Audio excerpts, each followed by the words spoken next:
अपने बीच भारतीय जनता पार्टी की वरिष्ठ नेत्री, केंद्रीय महिला बाल विकास एवं अल्पसंख्यक कल्याण मंत्री माननीय स्मृति ईरानी जी आपको संबोधित करेंगी। मेरा विनम्र निवेदन है श्रीमती स्मृति ईरानी जी से आपको संबोधित करें। धन्यवाद संजय जी। देवी और सज्जनों, गत 9 वर्ष नव भारत के निर्माण को समर्पित, महिला कल्याण को और महिला के उत्थान को समर्पित सरकार की महिला बाल विकास मंत्रालय के अंतर्गत किए गए कुछ प्रयासों को आज आपके सम्मुख प्रस्तुत करने का सौभाग्य प्राप्त हो रहा है। मैं आपको याद दिलाना चाहती हूं कि महिला और बाल विकास मंत्रालय विशेषता गठित किया गया ताकि देश भर में आंगनवाड़ी व्यवस्था को सुदृढ़ कर सके। 2014 में प्रधान सेवक की भूमिका में आदरणीय प्रधानमंत्री जी का यह दिशा निर्देश था कि पूरी सरकार में महिला के संरक्षण हेतु भी प्रयासरत सरकार के समन्वय की जिम्मेदारी इस मंत्रालय के अंतर्गत आनी चाहिए। इसलिए हमारे राष्ट्र के इतिहास में पहली बार सुपोषित भारत के स्वप्न को साकार करने के लिए 18 मंत्रालयों का एक संपूर्ण प्रयास पोषण अभियान के अंतर्गत प्रधानमंत्री जी द्वारा राष्ट्र को समर्पित किया गया। आज ये कहते हुए आनंद है कि जिस आंगनवाड़ी क्षेत्र के लिए एक ऐसा कार्यक्रम जो 1970 के दशक से चल रहा है, उस क्षेत्र में सबसे बड़ा प्रश्न ये कि 4 दशकों से चलने वाली स्कीम में बच्चा सुपोषित है या नहीं, उसको प्रमाणित करने के लिए हर आंगनबाड़ी में मेजरिंग डिवाइस की व्यवस्था नहीं थी। प्रधानमंत्री मोदी जी ने न सिर्फ मेजरिंग डिवाइस की व्यवस्था करवाई, बल्कि साथ ही हर आंगनबाड़ी को स्मार्टफोन से जोड़ा। आज ये कहने में हमें कतई संकोच नहीं कि देश भर में 11 लाख स्मार्टफोन्स हर आंगनवाड़ी कार्यकर्ता को वितरित हो चुके हैं। ग्रोथ मॉनिटरिंग डिवाइस 12 लाख देश भर में वितरित हो चुके हैं। टेक्नोलॉजी से समाधान देने के लिए प्रधानमंत्री जी की इच्छा थी कि हम हर बेनिफिशियरी तक पहुंच रहे हैं कि नहीं, ये टेक्नोलॉजी के माध्यम से सुनिश्चित किया जाए। भारत सरकार ने पोषण ट्रैकर नामक टेक्नोलॉजी की एक व्यवस्था देश के 13,90,000 आंगनवाड़ीज में स्थापित की, जिसके चलते 9 करोड़ से ज्यादा बेनिफिशियरी गर्भवती महिलाएं, 6 साल से कम उम्र के बच्चे, जिसमें से 92% आधार सीडेड हो चुके हैं, उनको आंगनबाड़ी व्यवस्था से रियल टाइम टेक्नोलॉजी के माध्यम से जोड़ा गया। कुछ लोगों का यह मानना था कि ग्रामीण अंचल में क्या टेक्नोलॉजी का इस्तेमाल सही तरीके से हो सकता है। इसका सबसे बड़ा प्रमाण यह है कि हर महीने बच्चों का वजन होता है, लंबाई नापी जाती है, वो रियल टाइम डेटा भारत सरकार के सामने उपलब्ध कराया जाता है। एक आंकड़ा आपको बताना चाहती हूं, मार्च के महीने में 15 मार्च से लेकर 30 मार्च के बीच में देश में 6 करोड़ से ज्यादा बच्चों का डेटा आंगनबाड़ी की हमारी बहनों ने ट्रैकर के माध्यम से प्रदेश और देश की सरकार को प्रेषित किया। बेनिफिशियरी तक व्यवस्था पहुंची कि नहीं, इसके अंतर्गत भारत सरकार ने हर महीने लाभार्थी को फोन से संपर्क करने की व्यवस्था बनाई, एसएमएस से संपर्क करने की व्यवस्था बनाई और 75 लाख से ज्यादा एंगेजमेंट्स गत 2 महीने में हो चुके हैं। ये विषय शायद ही कभी सुर्खियों में आए, इसलिए मैं विशेष आपको यह आग्रह करती हूं कि ये जानकारी इसीलिए भी पहुंचाएं क्योंकि आंगनबाड़ी की व्यवस्था से और सरकार की जो स्वास्थ्य की व्यवस्था है उसके अंतर्गत गर्भवती माताओं को बैंक के खाते में कैश ट्रांसफर की भी व्यवस्था महिला और बाल विकास मंत्रालय के सौजन्य से प्रधानमंत्री जी के आदेश अनुसार हुई। दोबारा कहती हूं आग्रहपूर्वक कि यह आंकड़ा भी शायद ही कभी चर्चा में आता है, लेकिन यह हमारा सौभाग्य है कि देश में 3 करोड़ 32 लाख महिलाओं ने प्रधानमंत्री मातृवंदना योजना से जुड़कर 5,000 रुपए का कैश बेनिफिट अपने बैंक के खाते में प्राप्त किया। अब तक 13,650 करोड़ रुपया लगभग महिलाओं के बैंक खाते में पहुंच चुका है। मैं आनंदित हूं ये कहते हुए कि बेटियों के संरक्षण और माता के संपूर्ण स्वास्थ्य की व्यवस्था को देखते हुए हाल ही के बजट में भारत सरकार ने अब यह तय किया है कि अगर दूसरा बच्चा लड़की होगी तो 6,000 रुपए सीधा ऐसी माता के बैंक के खाते में ट्रांसफर किया जाएगा। आज आप में से कई यहां विशिष्ट पत्रकार विद्यमान हैं जो साक्षी रहे जब कांग्रेस की सरकार ने निर्भया फंड की घोषणा की थी साल 2013 में। यह कहना उचित होगा कि साल 2013 में घोषणा तक अपने आप को सीमित रखने वाली कांग्रेस सरकार ने एक भी महिला सुरक्षा के लिए ऑपरेशनल प्रोजेक्ट नहीं किया। आज 9 वर्षों के कार्यकाल में प्रधानमंत्री जी के आदेश अनुसार निर्भया फंड के अंतर्गत महिला एवं बाल विकास मंत्रालय ने प्रदेश की सरकारों के साथ और अन्य भारत सरकार के प्रकल्पों के साथ 12,000 करोड़ के प्रोजेक्ट्स को अप्रेज किया। 6,712 करोड़ के फंड्स को रिसीव करवाया और वर्तमान में प्रदेश सरकारों को मात्र इसी फंड से 4,923 करोड़ रुपया भारत सरकार दे चुकी है। कई लोगों को यह जानकारी नहीं कि साल 2014 से पहले अगर महिला किसी मुसीबत में होती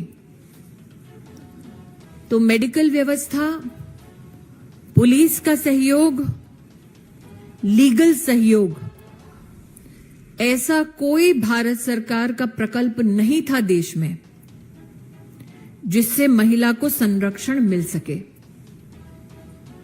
प्रधानमंत्री जी ने आदेश दिया कि देश के हर जिले में महिला संरक्षण के लिए वन स्टॉप सेंटर बने। 801 सेंटर भारत सरकार ने अप्रूव किए। वर्तमान में 733 सेंटर्स देश में फंक्शनल हैं। प्रदेशों से मांग आई कि जहां जहां जिस जिले की आबादी ज्यादा है या जहां पर incidents of crime against women, महिला के खिलाफ वारदातें ज्यादा हैं, वहां पर वन स्टॉप सेंटर की संख्या बढ़ाई जाए। तो अब 300 और सेंटर्स खोलने का बजट भारत सरकार ने सुनिश्चित कर दिया है। यह भी कहना उचित होगा कि भारत सरकार ने प्रदेश भर में, आप चाहे जिस भी प्रदेश के हों, वहां जो महिला हेल्पलाइन चलती है, वो महिला हेल्पलाइन भारत सरकार के सौजन्य से चलाई जाती है। आज हमारे देश में 34 से ज्यादा महिला हेल्पलाइंस ने भारत सरकार के इस प्रयास के माध्यम से 1,26,00,000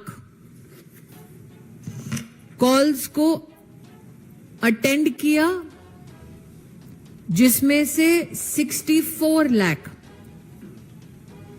महिलाओं की मदद हुई। ये सब भारत सरकार, प्रदेश सरकारों के समन्वय से और भारत सरकार की निधि से संभव हुआ है। देश भर में जो इमरजेंसी रिस्पांस सपोर्ट सिस्टम चलता है, वो निर्भया फंड के अंतर्गत भारत सरकार चलाती है। 112 ये नंबर निश्चित रूप से आपने सुना होगा। मोबाइल ऐप बेस्ड सिस्टम भी है इमरजेंसी के लिए, लेकिन शायद ही कोई ये जानता है कि अब तक 29 crore calls emergency response support system ने भारत में अटेंड की हैं। आप सबको ज्ञात होगा कि देश में मांग उठी थी कि जो प्रमुख शहर हैं उसमें सेफ सिटी प्रोजेक्ट चलाया जाए। Ahmedabad, Bengaluru, Chennai, Delhi, Hyderabad, Kolkata, Lucknow, Mumbai, safe city projects के लिए इन 8 शहरों में फंड्स को उपलब्ध करा दिया गया है। महिला संगठनों द्वारा यह मांग उठी थी कि investigating officers, prosecution officers, medical officers, specially जो वायलेंस अफेक्टेड, हिंसा ग्रहित महिला का संरक्षण करने का जिनके पास दायित्व है, उनकी विशिष्ट ट्रेनिंग होनी चाहिए। अब तक भारत सरकार ने ऐसे 25,000 ऑफिशियल्स को ट्रेन किया है। संकल्प भारत सरकार का था कि हर पुलिस स्टेशन में महिला हेल्प डेस्क बने।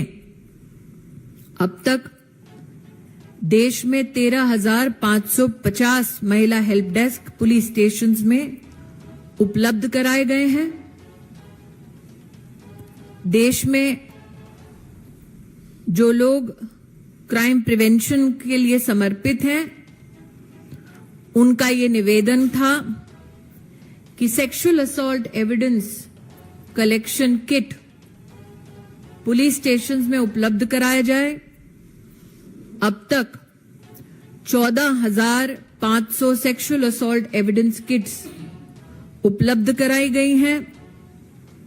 डीएनए लेबोरेटरी चंडीगढ़ का उद्घाटन 2019 में हुआ।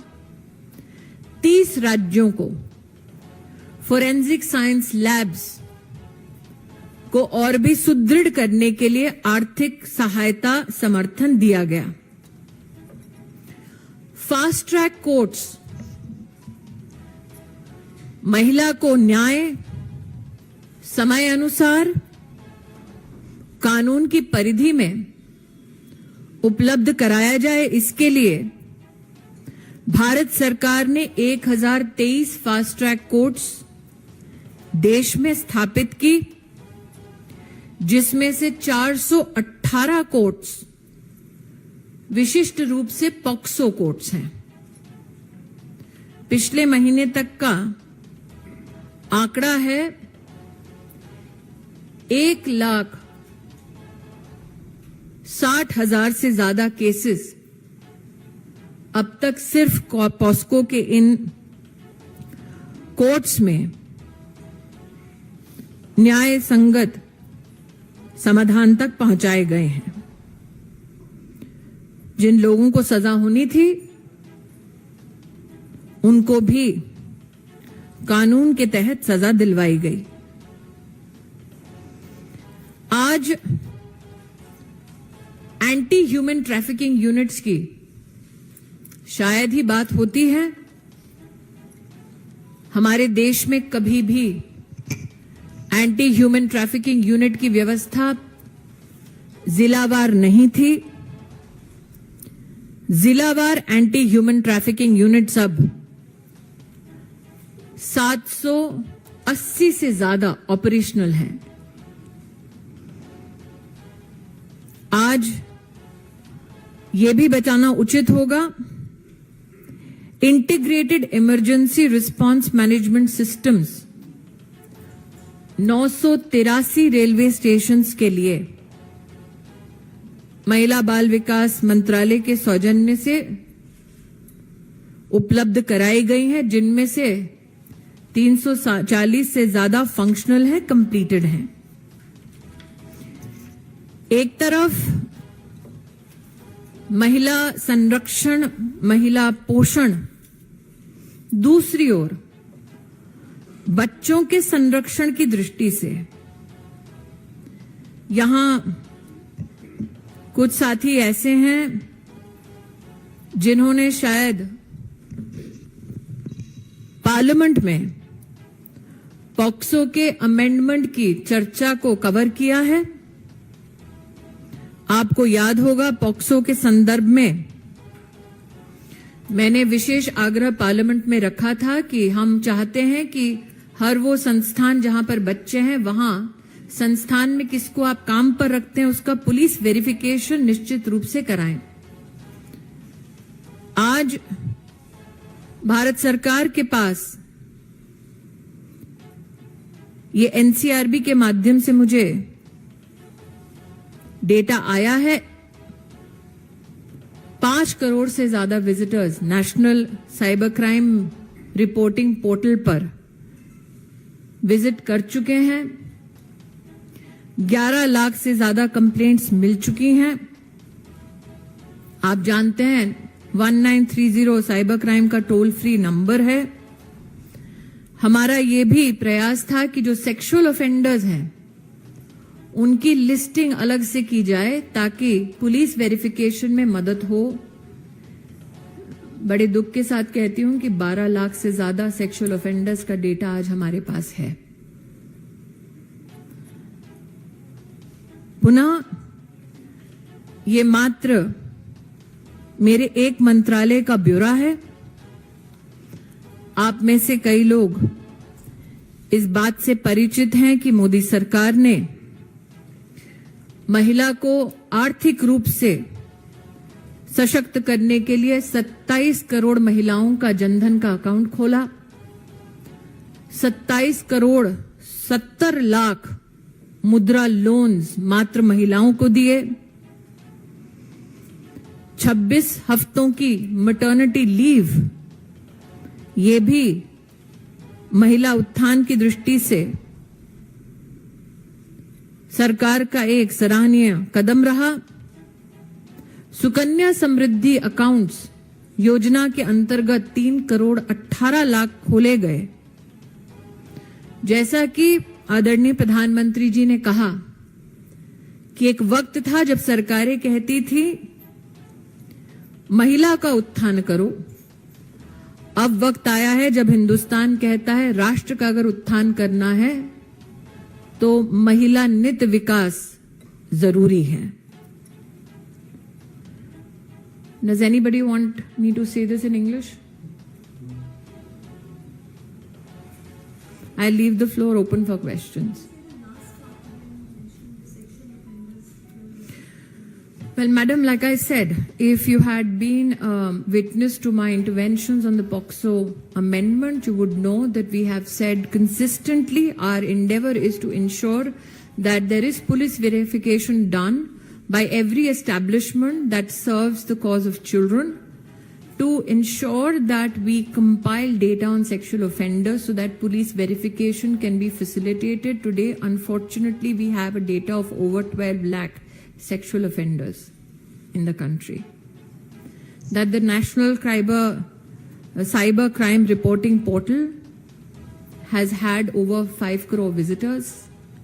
That itself shows that people want to use every technological tool the government provides to ensure that they are better informed, especially if they want to dedicate themselves to the cause of safety of children. Neeraj Pandey, ABP.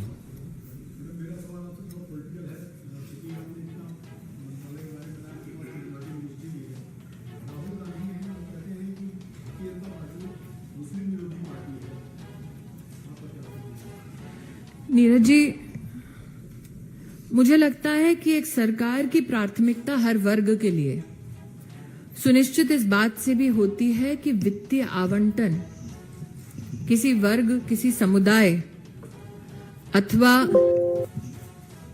किसी दरकार के लिए कितना किया जाता है। तो जो गांधी खानदान अपने आप को संरक्षक बताता है मुस्लिम समुदाय का, उनसे पूछना चाहिए कि उनकी सरकार में महज 12,000 करोड़ रुपया का खर्चा दिखाया गया और गत 9 वर्षों में मोदी सरकार में 31,450 करोड़ का खर्चा किया गया। एक और छोटा उदाहरण, जो गांधी खानदान अपने आप को माइनॉरिटीज का संरक्षक कहता है, जब वो मेरिट कम मीन स्कॉलरशिप हमारे देश में चलाते थे तो उनका आवंटन था मात्र 860 करोड़। मोदी सरकार में यह आवंटन बढ़ाकर 2,691 करोड़ किया गया। मुझे लगता है ये आंकड़े अपने आप में कांग्रेस की सच्चाई बताते हैं। Devendra Parashar, India TV.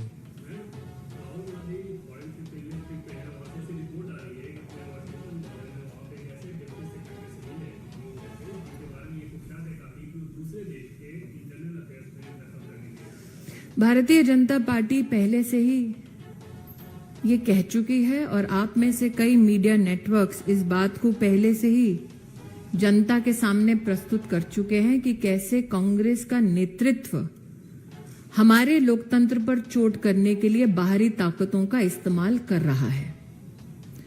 जैसे जैसे चुनाव पास आ रहा है, वैसे वैसे कांग्रेस के नेताओं की इस प्रकार की गतिविधि का बढ़ना अपने आप में इस बात का संकेत है कि कांग्रेस सत्ता की भूख में अपने देश की लोकतांत्रिक प्रणाली पर चोट करने के लिए आमादा है।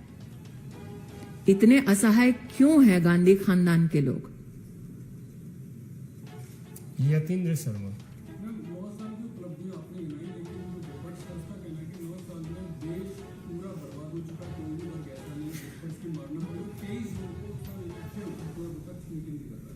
जो एक दूसरे में सहारा ढूंढ रहे हैं, जो खुद अपने पैरों पर खड़े होने के लिए विफल हैं, वो जहां एकत्रित होने वाले हैं यतीन जी, वहीं पर तो 1750 करोड़ का एक पूरा का पूरा ढांचा पानी में बह गया। उनके अरमान भी 2024 में इसी प्रकार से बह जाएंगे, ये मेरा विश्वास है। Arun, CNN।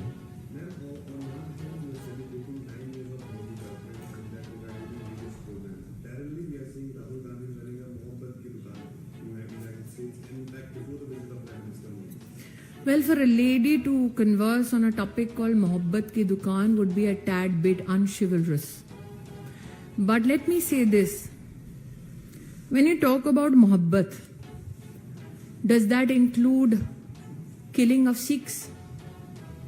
When you talk about Mohabbat, does that include kidnapping of women in Rajasthan When you talk about mohabbat, does that include denouncing the Hindu way of life?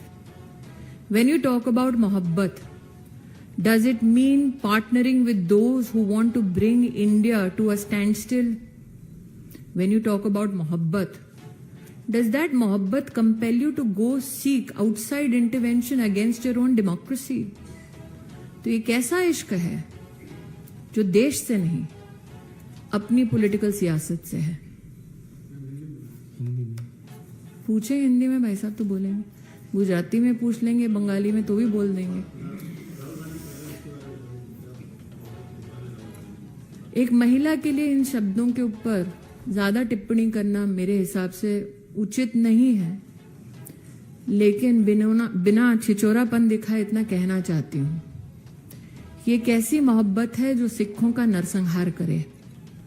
ये कैसी मोहब्बत है जो कोयला लूटे, चारा लूटने वालों के साथ हाथ मिलाए? ये कैसी मोहब्बत है जो सिंगोल का अपमान करे? ये कैसी मोहब्बत है जो अपने ही पार्लियामेंट का बहिष्कार करे? ये कैसी मोहब्बत है जो तब नहीं बोलती जब केरला स्टोरी आती है? ये कैसी मोहब्बत है जो चुप हो जाती है जब राजस्थान में महिला के खिलाफ रेप की गतिविधि बढ़ती है? ये कैसी मोहब्बत है जो उनसे हाथ मिलाती है, उनको गले लगाती है जो हिंदुस्तान को कोसते हैं? ये कैसी मोहब्बत है जो देश की राजधानी में भारत तेरे टुकड़े हों ऐसे बोल बोलते हैं? ये कैसी मोहब्बत है? मोहित Bhatt.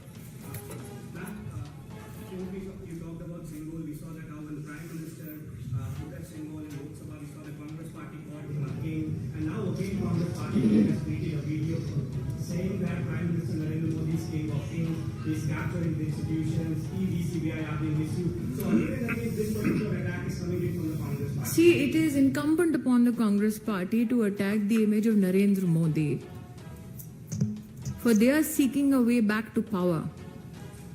Modi sits from a position of service, and that is the contrast the Congress can never bridge. I would be surprised if they have one kind word to say about the Prime Minister. The mohabbat does not extend to him. Amod Rai, TV9।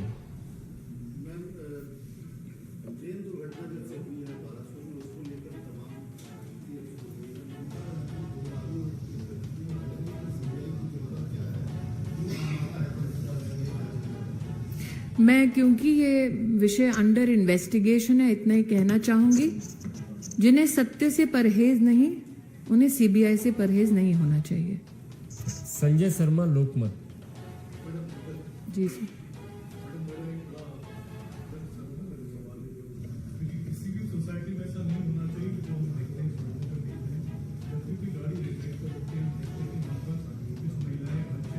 एक second, यहाँ पर जो सज्जन mobile पर हैं अगर वो धीमे बोलेंगे तो पत्रकार का प्रश्न सुनाई देगा। जी।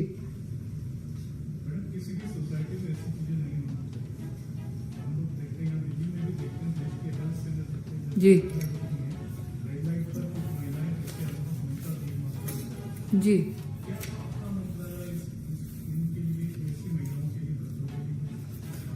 मैं इतना ही कहना चाहूंगी कि national commission for protection of child rights, इनके अंतर्गत प्रदेश सरकारों के साथ मिलकर ऐसी व्यवस्था की जाती है कि बच्चे न सिर्फ रेस्क्यू हों बल्कि रिहैबिलिटेट भी हों। इसमें उनके परिवार के सदस्य भी सम्मिलित होते हैं।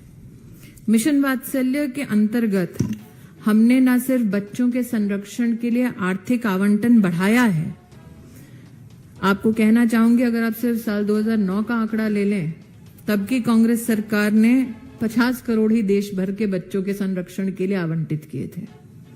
इस वर्ष का मात्र अगर आप आवंटन देखें तो 1123 करोड़ रुपया बच्चों के संरक्षण के लिए हम लोग प्रदेश सरकारों को व्यवस्था में देते हैं। ये भी कहना उचित होगा कि हमने भारत सरकार के सौजन्य से हर प्रदेश को बोला है कि चाइल्ड प्रोटेक्शन यूनिट्स हर डिस्ट्रिक्ट में आप लोग क्रियान्वित करें। आज हमारे देश में 760 से ज्यादा चाइल्ड प्रोटेक्शन यूनिट्स कार्यरत हैं। चाइल्ड वेलफेयर कमेटी 780 कार्यरत हैं और जुवेनाइल जस्टिस बोर्ड 774 कार्यरत हैं। हमारा ये भी प्रयास है कि अब तक भारत की संवैधानिक व्यवस्था में बच्चे के संरक्षण के लिए कॉन्स्टिट्यूशनली किसी के पास भी जिम्मेदारी एडमिनिस्ट्रेशन में नहीं थी। अगर आपने जेजे एक्ट के संशोधन में थोड़ी बहुत रिपोर्टिंग की होगी तो आपको ध्यान में आया होगा कि हमारे राष्ट्र के इतिहास में पहली बार डिस्ट्रिक्ट मैजिस्ट्रेट के पास डिस्ट्रिक्ट पुलिस के समन्वय के साथ ये व्यवस्था अब दी गई है। तो जो गैप था संरक्षण का, जो किसके पास जिम्मेदारी है, उस गैप को हमने 2021 में भरा, उसको नोटिफाई भी कर दिया है। अब एनसीपीसीआर के सौजन्य से प्रदेश की इकाइयां और प्रदेश की सरकारों के माध्यम से जिला की इकाइयों को और भी सुदृढ़ करने का हमारा निरंतर प्रयास है। ठाकुर रविंद्र सिंह, जी न्यूज। हाँ जी,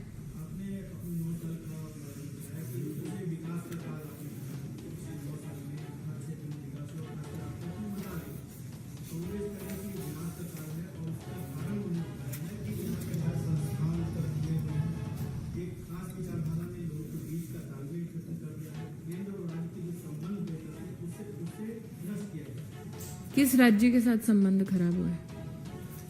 नाम बताएंगे? कौन से वाले राज्य के साथ? क्योंकि नीति आयोग की गवर्निंग काउंसिल में जब मैं स्वयं उपस्थित थी तो मैंने कांग्रेस के 2 राज्यों के मुख्यमंत्रियों को वहां देखा।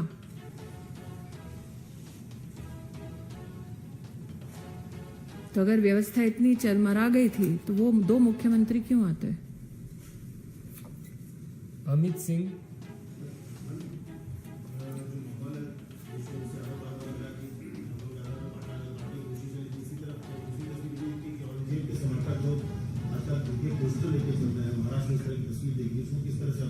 मैं इतना ही कहूंगी कि देवेंद्र फडणवीस जी ने इसके संदर्भ में कल ही अपना बयान दे दिया है और वो बयान उचित है।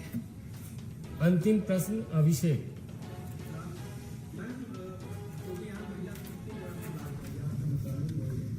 महिला प्रावधान को लेकर विपक्ष ने बहुत सारे आरोप भी लगाए, उसमें सारे विपक्ष एकजुट होकर आपके ऊपर निशाना साधे। पर्सनली आप कांग्रेस मुझ पर निशाना साधना बंद कर दे भाई साहब, तो उस दिन सूरज दक्षिण से उगेगा।